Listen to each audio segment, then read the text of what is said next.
नमस्कार, मैं वसंत रावल। आज मैं आपको बताने आया हूं अंक ज्योतिष के अंदर पाइथागोरस पद्धति के अनुसार शुभ अंक कैसे निकाला जाता है। सबसे पहले मैं आपको अंक शास्त्र के बारे में थोड़ा इतिहास में लेके जाता हूं। पूरी दुनिया के अंदर दो ही ऐसे देश हैं जिन्होंने अंक शास्त्र की शुरुआत की। उसमें पहले नंबर पे आता है इजराइल देश के अंदर हिब्रू जाति के लोगों ने अंक ज्योतिष की शुरुआत की और उसको नाम दिया हिब्रू पद्धति। ठीक उसी प्रकार अपने भारत देश के अंदर ऋषि मुनियों ने अंक ज्योतिष की शुरुआत की और उसको नाम दिया पाइथागोरस पद्धति। अभी हम लोग जानेंगे कि हिब्रू पद्धति और पाइथागोरस पद्धति इन दोनों में फर्क क्या है। तो एक ही फर्क है कि हिब्रू पद्धति के लोग अपने अंक ज्योतिष के अंदर, यानी कि जिसे नाम से जो शुभ अंक निकाला जाता है उसके अंदर 9 अंक को नहीं लेते। क्यों? क्योंकि उन लोगों का मानना है कि जो 9 अंक है ये दैवी अंक है, शक्तियों का अंक है और 9 अंक के अंदर कोई भी चीज को डाला जाए या फिर कोई भी चीज को निकाला जाए तो टोटल उतना ही आता है। जबकि पाइथागोरस पद्धति के अंदर 9 अंक को लिया गया है, क्योंकि अपनी हिंदू पद्धति के अंदर, हिंदू धर्म के अंदर ऐसा माना गया है कि 9 अंक ये बहुत ही पवित्र अंक है। जैसे कि नवरात्रि के 9 दिन होते हैं तो 9 अंक को ज्यादा महत्व दिया गया है। इसीलिए हम लोग जो नाम से जो शुभ अंक निकाला जाता है उसके अंदर 9 अंक को लेते हैं। हिब्रू पद्धति वाले 9 को नहीं लेते, पाइथागोरस वाले लेते हैं। तो क्यों नहीं लेते उसका भी कारण है जो मैं आपको बताना चाहता हूं। हिब्रू पद्धति के लोगों का मानना है कि 9 अंक के अंदर कोई भी चीज को जोड़ा जाए या कोई भी चीज को घटाया जाए तो अंक उतना ही आता है। एग्जाम्पल लेते हैं, यहां पे लिखा है 14 + 9। तो आप देखिए 14 का टोटल मारो, 1 और 4 कितने हो गए? 5 हो गए। अभी 14 को 9 के साथ जोड़ो तो 14 और 9 कितने हो गए? 23। तो 23 का जो टोटल है 2 और 3 कितने हो गए? 5। तो 14 का टोटल कितना है? 5 और 9 के साथ जोड़ा फिर भी टोटल क्या आया? 5। अभी हम इसके अपोजिट जाएंगे कि 14 में से 9 को घटाएंगे तो 14 में से 9 गए तो कितने रह गए? 5। तो यहां देखिए 14 का टोटल कितना आया? 1 और 4 5 और घटाने के बाद भी क्या आया? 5। तो 9 के अंदर कोई भी चीज को ऐड किया जाए या कोई भी चीज को घटाया जाए तो अंक उतना ही आता है जितना था। दूसरा एग्जांपल हम लोग लेते हैं 23। तो 23 का टोटल कितना हुआ? 2 और 3 5 हो गया। अभी 23 के अंदर 9 को ऐड करते हैं तो टोटल आया 32। तो 32 का टोटल मारो, 3 और 2 5 हो गए। तो 23 का टोटल भी 5 और इधर 32 का टोटल भी 5। तो इस प्रकार से बढ़ाने के बाद भी टोटल 5 ही आया। दूसरा देखो, 23 में से 9 जाते हैं, कम करते हैं, 23 में से 9 कम किए तो कितने आ गए? 14। अभी 14 का टोटल मारो, 1 और 4 5। 23 का टोटल मारो, 2 और 3 5। तो कहने का भावार्थ ये है कि 9 अंक को दैवी अंक माना गया है, शक्तियों का अंक माना गया है। इसमें कोई भी चीज को डाला जाए या निकाला जाए, प्लस किया जाए, माइनस किया जाए तो वही अंक हमें वापस मिलता है। इसीलिए हिब्रू पद्धति वालों ने 9 अंक को इसमें नहीं लिया, जबकि पाइथागोरस पद्धति के अंदर 9 अंक को ऐड किया। अभी हम लोग जानेंगे कि पाइथागोरस पद्धति कैसे देखी जाती है, वो मैं आपको समझाना चाहता हूं। तो इधर देखिए, पाइथागोरस पद्धति के अंदर 1 से 9 अंक लिखे गए हैं। 1 2 3 4 5 6 7 8 9, ये 9 अंक लिखे गए हैं।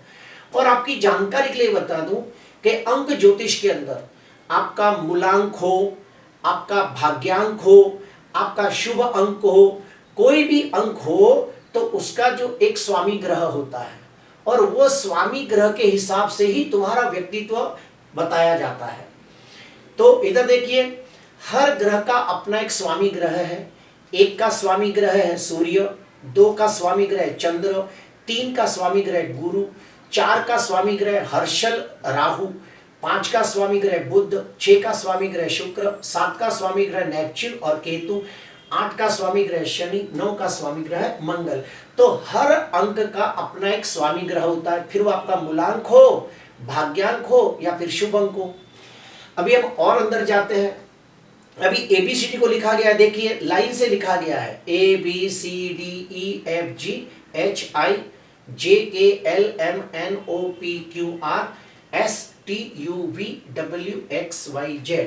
तो इससे क्या होता है कि आपको पता चलता है कि A, J और S अगर ये आपका स्पेलिंग में आता है तो उधर 1 लिखना है, B K T आया तो आपको वहां पे 2 लिखना है, C L U आया तो वहां पे 3 लिखना है। तो इस कोष्टक को देख के आपको अपना नाम, अपने पिताजी का नाम और आपके सरनेम को लिखना है और उसके हिसाब से अंक को लिखना है और उसके हिसाब से फाइनल करना है। जैसे इधर देखिए वसंत, तो वसंत का टोटल आया 14, तो 1 और 4 कितने हो गए 5। रावल, रावल का टोटल मारा 18, 1 और 8 कितने हो गए 9। यहाँ पे आपके पिताजी का नाम लिखना है। तो इस प्रकार से टोटल मारा जाता है। अभी आज हमारा वीडियो बन रहा है शुभ अंक 2 के ऊपर, लेकिन उसके पहले और एक इंपॉर्टेंट बात है जो मैं आपको बताना चाहता हूं। काफी बार आपने सुना होगा कि कुछ लोग अपने नाम के अंदर कुछ स्पेलिंग को चेंजेस करते हैं। क्यों करते हैं, उसके पीछे कारण है कि वो लोग जब किसी न्यूमरोलॉजिस्ट के पास जाते हैं, अंक शास्त्र के पास जाते हैं, तो वो व्यक्ति पाइथागोरस पद्धति के हिसाब से उसका नाम लिखता है, उसका नाम, उसके पिताजी का नाम, उसका सरनेम लिखता है और उसका एक अंक निकालता है। जैसे यहाँ पे मैंने 2 निकाला है।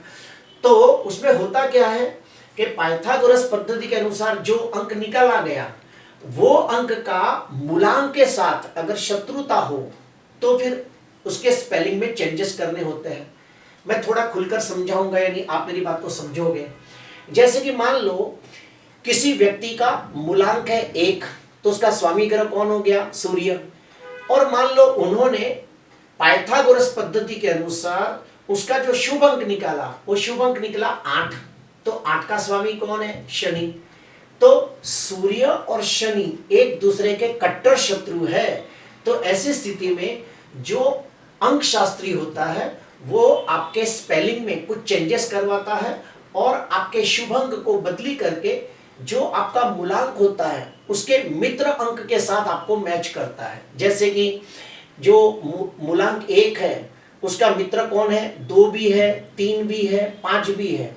तो वो कोशिश करता है कि 1 2 3 5 ऐसे नंबर आपके आए, किसके हिसाब से, आपके पाइथागोरस पद्धति के हिसाब से जो शुभ अंक निकलता है वो अंक को एडजस्ट किया जाता है। क्योंकि आप मूलांक को तो चेंज कर ही नहीं सकते, आप अपने भाग्यांक को चेंज कर ही नहीं सकते, तो हम चेंज किसको करेंगे, पाइथागोरस पद्धति के हिसाब से जो शुभ अंक निकाला गया उसको आप चेंज कर सकते हो, लेकिन स्पेलिंग के हिसाब से आपके स्पेलिंग में कुछ चेंजेस करने हैं। एग्जांपल लेते हैं, इधर देखिए, इधर लिखा है दीपिका, तो यहाँ दीपिका के अंदर आई लिखा है और आपको यहाँ पे दिखाई दे रहा है दीपिका का टोटल है 32, यानी कि 5 आया।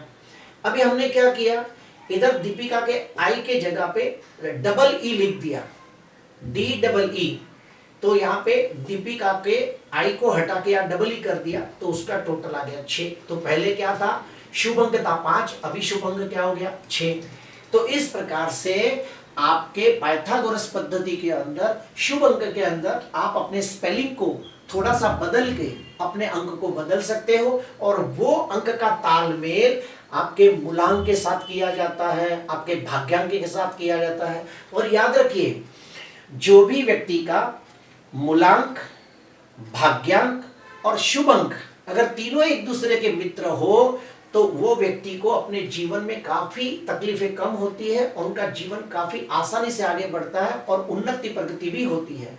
ठीक उसके अपोजिट जाते हैं, अगर किसी व्यक्ति का मूलांक, भाग्यांक और शुभ अंक अगर ये तीनों एक दूसरे के शत्रु होते हो, आपस में तालमेल न होती हो, तो उसके लाइफ में बहुत सारी तकलीफें आती है। अभी हम लोग जानेंगे कि जिसका भी शुभ अंक 2 होता है ऐसे व्यक्ति का व्यक्तित्व कैसा होता है, उनमें कौन सी खूबियां होती है, उनमें कौन सी खासियतें होती है, वो सब बताना चाहूंगा।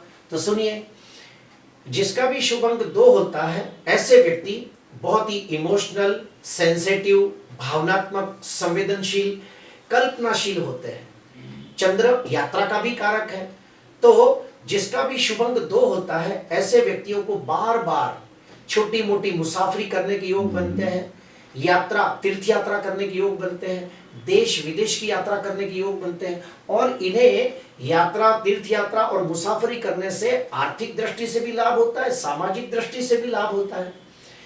चंद्र माता का कारक है, इसलिए शुभ अंक 2 वाले व्यक्तियों में मातृत्व के बहुत सारे गुण होते हैं। ऐसे व्यक्ति स्वभाव से बहुत ही दयालु, उदार, सेवाभावी, परोपकारी होते हैं। सबकी मदद करने वाले, सबकी सहायता करने वाले, सबका पोषण करने वाले, सबकी देखभाल करने वाले लोग होते हैं। चंद्र लक्ष्मी का भी कारक है। जिसका भी शुभ अंक 2 आता हो, ऐसे व्यक्ति कम मेहनत करके लेकिन बुद्धि के द्वारा, यानी ज्यादा बुद्धि का उपयोग करके धन अर्जित करते हैं। ऐसे व्यक्तियों को पिछले जन्म का पुण्य कदम कदम पर सहायता करता है। फलस्वरूप ऐसे लोग कम समय के अंदर बहुत अच्छी उन्नति, प्रगति, विकास कर पाते हैं और समाज के अंदर मान सम्मान, पद प्रतिष्ठा भी प्राप्त करते हैं। चंद्र मन का भी कारक है। जिसका भी शुभ अंक 2 होता है, ऐसे व्यक्ति स्वभाव से बहुत ही धार्मिक, आध्यात्मिक होते हैं। ऐसे व्यक्ति बहुत ही विद्वान, ज्ञानी, धार्मिक भी होते हैं। इन लोगों को पूजा पाठ करना अच्छा लगता है, होम हवन करना अच्छा लगता है, दान पुण्य करना अच्छा लगता है, यात्रा, तीर्थ यात्रा पे जाना अच्छा लगता है। जिसका भी शुभ अंक 2 होता है, ऐसे व्यक्तियों को गुड़ शास्त्र के प्रति रुझान भी होता है। ऐसे लोगों को ज्योतिष शास्त्र, वास्तु शास्त्र, रत्न शास्त्र, तंत्र, मंत्र, यंत्र जैसे शास्त्र सीखना अच्छा लगता है।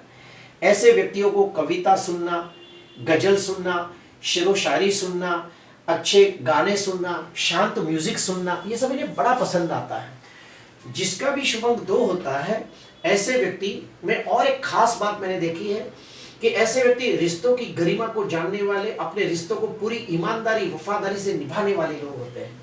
ऐसे लोग कभी भी अपने रिश्तों के अंदर छल, कपट, धोखा, विश्वासघात बिल्कुल नहीं करते। और ऐसे व्यक्ति बड़े बुद्धिमान, गुणवान, तेजस्वी होते हैं और बहुत ही समझदार होते हैं, इमोशनल होते हैं, सेंसिटिव होते हैं, भावनात्मक होते हैं। अभी हम लोग जानेंगे कि जिनका भी शुभ अंक 2 होता है, ऐसे व्यक्तियों के लिए कौन सी चीजें अनुकूल होती है और कौन सी चीजें प्रतिकूल होती है, वो भी बताना चाहूंगा। शुभ अंक 2 वाले व्यक्तियों के लिए 22 जून से 21 जुलाई सबसे अच्छा समय होता है और इस समय के दरमियान वो लोग कोई भी शुभ कार्य करें तो उन्हें निश्चित तौर पे लाभ होता है, सफलता प्राप्त होती है। ठीक उसके प्रतिकूल जाते हैं, अपोजिट जाते हैं कि शुभ अंक 2 वाले व्यक्तियों को 21 जनवरी से 19 फरवरी का समय बड़ा खराब होता है। इस पीरियड में कोई भी शुभ कार्य की शुरुआत न करें। उसके बाद जिसका भी शुभ अंक 2 होता है, ऐसे व्यक्तियों के लिए सबसे अच्छा ग्रह चंद्र माना गया है और उसका अपोजिट है शनि। तो शनि उनके लिए हमेशा कष्टकारी होता है। फिर जिसका भी शुभ अंक 2 होता है, उन्हें अपने जीवन का कोई भी शुभ कार्य सोमवार और गुरुवार के दिन करना चाहिए। जैसे कि सगाई करना, शादी करना, गृह प्रवेश करना, विदेश जाना, कोई भी अच्छा काम करना हो तो उन्हें सोमवार और गुरुवार के दिन करना चाहिए। ठीक उसके अपोजिट कोई भी काम मंगलवार, बुधवार को गलती से न करें, वरना तकलीफें आएगी। जिसका भी शुभ अंक 2 होता है, ऐसे व्यक्तियों को 2, 3, 4, 6, 9 ये मूलांक वाले व्यक्तियों के साथ तालमेल अच्छा रहता है और 5 और 8 वालों के लिए उनके साथ हमेशा टकराव, खिटपिट, झगड़े होते रहते हैं। जिसका भी शुभ अंक 2 होता है, ऐसे व्यक्तियों के लिए अपने उम्र के कौन से वर्ष उनके लिए लाभकारी होते हैं? 22, 28, 32, 37, 42। कौन से वर्ष अच्छे नहीं होते? 26, 30, 34, 40, 48। अभी हम लोग जानेंगे कि जिसका शुभ अंक 2 होता है, ऐसे व्यक्तियों को अपने घर के अंदर, अपनी ऑफिस के अंदर, अपनी ड्रेसिंग के अंदर, अपने घर के पर्दे, बेडशीट के अंदर कौन से रंगों का ज्यादा इस्तेमाल करना चाहिए? तो सुनिए, सफेद, फिर क्रीम कलर, हल्का हरा यानी कि लाइट ग्रीन, और कौन से कलर का इस्तेमाल न करें? डार्क ग्रीन, नीला, काला, ये सब कलर का गलती से इस्तेमाल नहीं करना चाहिए, वरना उन्हें कहीं ना कहीं मेंटली अपसेट होंगे, परेशान होंगे। जिसका भी शुभ अंक 2 होता है, उन्हें वायव्य और उत्तर दिशा की तरफ जाने से लाभ होता है, अग्नि और दक्षिण की तरफ जाने से लाभ नहीं होता। जिसका भी शुभ अंक 2 होता है उनके लिए मोती बड़ा लाभकारी होता है। नीलम और गोमेद उन्हें गलती से भी धारण नहीं करने चाहिए।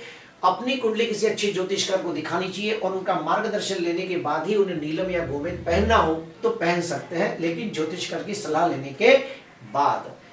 जिसका भी शुभ अंक 2 हो उन्हें चांदी अपने शरीर पे धारण करने से लाभ होता है। उन्हें लोहा और तांबा अपने शरीर पे धारण नहीं करना चाहिए। अभी हम लोग जानेंगे कि जिसका भी शुभ अंक 2 होता है उन लोगों के लिए कौन से उपाय से उनके जीवन में सुख आता है, कौन से उपाय करने से उनके जीवन में सुख, शांति, समृद्धि, उन्नति, प्रगति आती है, वो मैं आपको बताना चाहूंगा। सबसे पहला, ऐसे व्यक्तियों को ओम ह्रीम चंद्राय नमः, ओम ह्रीम चंद्राय नमः ये मंत्र का रोज जाप करना चाहिए। जिसका भी शुभ अंक 2 होता है ऐसे व्यक्तियों को सोमवार के दिन किसी कर्मकांडी विद्वान ब्राह्मण के हाथों से रुद्राभिषेक करवाना चाहिए। अगर ऐसा कोई ब्राह्मण न मिले तो वो लोग खुद दूध और पानी को मिलाकर शिव जी के ऊपर अभिषेक करते हुए लिंगाष्टकम, बिल्वाष्टकम, शिवाष्टकम ये सब स्तोत्र का पठन करते हुए शिव जी का अभिषेक कर सकते हैं। सोमवार के दिन और पूनम के दिन वो लोग उपवास कर सकते हैं। और छोटे बच्चों को अगर वो लोग खाना खिलाए, उसमें भी लड़कियां हो तो उन्हें ज्यादा लाभ होता है। और आखिरी उपाय, इधर देखिए, एक यहाँ पे हमने यंत्र बना के रखा है जिसके ऊपर लिखा है शुभ यंत्र।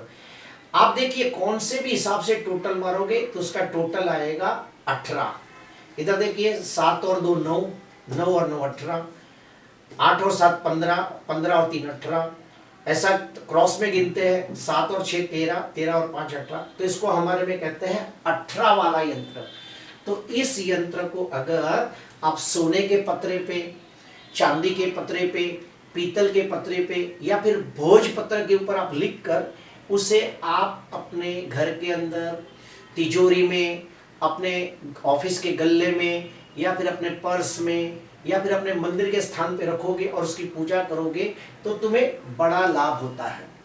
प्रिय दर्शकों, पाइथागोरस पद्धति के अंदर एक सबसे बड़ी बात अच्छी है कि आप उसमें अपने अंक को बदल सकते हैं। अपने स्पेलिंग को चेंज करके आप अपने अंक को बदल कर सकते हैं और उससे निश्चित तौर पे आपको लाभ होता है। मेरे 27 साल के अनुभव में मैंने देखा है कि हिब्रू पद्धति और पाइथागोरस पद्धति ये दोनों को मैंने कई बार आजमाया है, लेकिन मेरे अनुभव में ये आया है कि जो पाइथागोरस पद्धति है जिसके अंदर 9 को ऐड किया गया है, ये पद्धति ज़्यादा सटीक है और ज़्यादा परफेक्ट है।